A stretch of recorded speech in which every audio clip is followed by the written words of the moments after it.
If the idea of speaking in public or even pressing record for your first video makes you want to run and hide, A, you're perfectly normal, and B, this one's for you. I'm Nikki Elledge Brown, the communication stylist, and a total nerd for all things communication, especially public speaking. So before I get into my top tips, I want to give you my #1 prescription for communication, public speaking anxiety. Before I get into it, I just want to give you a brief little history lesson on the communication stylist and how I got to do what I'm doing today. I can trace it back to, I remember having a fear of public speaking in third grade. I think I might have shared this on my blog somewhere, but I threw the third grade spelling bee or the school-wide spelling bee when I was in third or fourth grade because I was so embarrassed spelling, not even speaking, just spelling words, not even saying them, in front of the whole school, that the idea of advancing to the next level and having even more people watching just made me want to vomit. So I misspelled, I can't even remember the word that I misspelled on purpose, and the champ who ended up making it onto the next round totally deserved it, and who knows if I would have been able to spell colossal. The world will never know. But I had a huge anxiety about it. Goody Two-Shoes Nikki in fourth grade lied and said that she presented her wings project on dreams or jaguars or something to this other class, and I never even did it. This is true confession. We're getting really serious here because I didn't want to go talk in front of the other class. I remember being beet red in sixth grade in my gifted and talented language arts class. We had to present our projects, and I was in front of 2 classes at once. It made me so nervous. I didn't want to do it. Something switched in 9th grade when I took a public speaking class that was actually for an entire year, even though then we all realized, oh shoot, we only needed to do this semester-long class. What were we thinking? But it was this beautifully transformative experience with this motley crew of 9th graders who wouldn't otherwise necessarily be hanging out in the same social circles outside of the classroom, but we were all there to encourage and support each other and help each other improve our communication skills. From that point, I was hooked. I'm convinced whenever I fell in love with public speaking in that class, I would always volunteer to go first, even though it made me nervous, and it still makes me nervous. I loved the challenge of having to rise to the occasion and think on my feet and communicate something in a clear, effective way.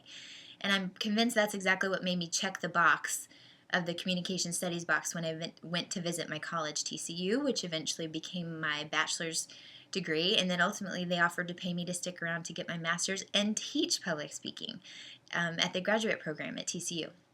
So that's my background. I've just loved it, and since then I was able to teach, so practice public speaking in front of actual college classrooms. I was also able to communicate and practice public speaking when I was a park ranger at Pearl Harbor because I would speak in front of hundreds of visitors at a time, thousands of visitors in a given day, sharing the history of that really special place. Most recently, I got to flex my communication muscles speaking on behalf of my own business at Off the Charts Live in Dallas in May. It was an amazing experience, and all of these things together have just made me want to share more about public speaking.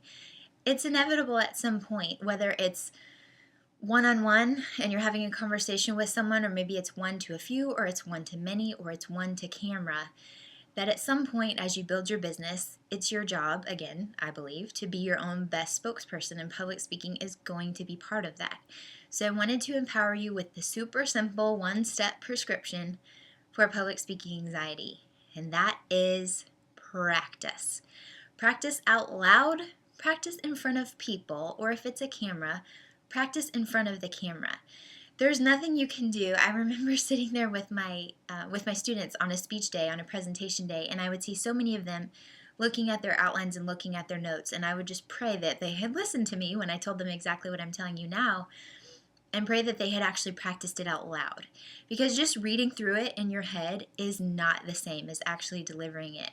And the whole reason why you want to practice it and recreate the setting as closely as you can before you actually get up to present is because then it's almost like muscle memory. Whenever you're really comfortable with the message and the words, then you can just be present in your body and enjoy the experience of delivering those words. So for example, I've shared this with you before, maybe you haven't heard me share yet, but if you go to Pearl Harbor today, and they'll change the video eventually, you will see me on the video before you go out to the memorial, giant like 50-foot HD Ranger Nikki, and my name tag says Nicole Brown. But you'll see me welcoming you and asking you to silence your cell phone and giving you a little bit of history about the memorial and all that goodness. When they asked me to do that, I wasn't even a full-time employee yet, But they asked me to do it. They knew I had a background in communication, and they had seen my presentations for the visitors live. I totally practiced it. Jeremy, my husband, made so much fun of me because he was like, whatever, I'm going to sleep. But I was downstairs in the bathroom in front of the mirror practicing the script of, it's like a 3-minute introduction, and I'll post a link for you below. There was a teleprompter, but I didn't even need it because I had practiced it so many times that it was muscle memory. So all I needed to do was either slow down or speed it up or something like that. That's what will help you with your presentation. I used to always tell my students, yes, go ahead and memorize your introduction. Memorize your conclusion, because you want to really be able to connect and make eye contact with the folks in your audience or with the camera for those. For everything else in between, it's totally cool to have notes, whether those are on note cards, although then if you're shaky, that adds more anxiety, or whether it's just, you know, little reminders, not like full-on stuff on the slides, because that's boring if you're reading it and it makes you redundant. But just having notes. But memorize the introduction and the conclusion. Practice it, practice it, practice it out loud in front of people. The more you do it and the more you say it, the less likely you are to be looking for words and using vocal fillers. The more eye contact you can have with each segment of the audience. If you just kind of divide the crowd into thirds, then you can make sure you're really connecting with people. Above all, just breathe. Remember, you're there for a reason. These are people. They're cheering you on. They want you to do well. It makes them comfortable, the more comfortable that you are. But they say that the difference between fear and excitement is the breath, you know, and we actually add breath to it. There's so much more we can cover when it comes to public speaking, and that's part of your homework today. If you have any more questions about video or public speaking or anything that you think would be in my wheelhouse of communication, please let me know. I would love to help you with more specific pieces of this. I just need to know what you want help with. So let me know in the comments below. If you have any tips and tricks from your own public speaking experience, absolutely leave those in the comments and we'll build a bank for that.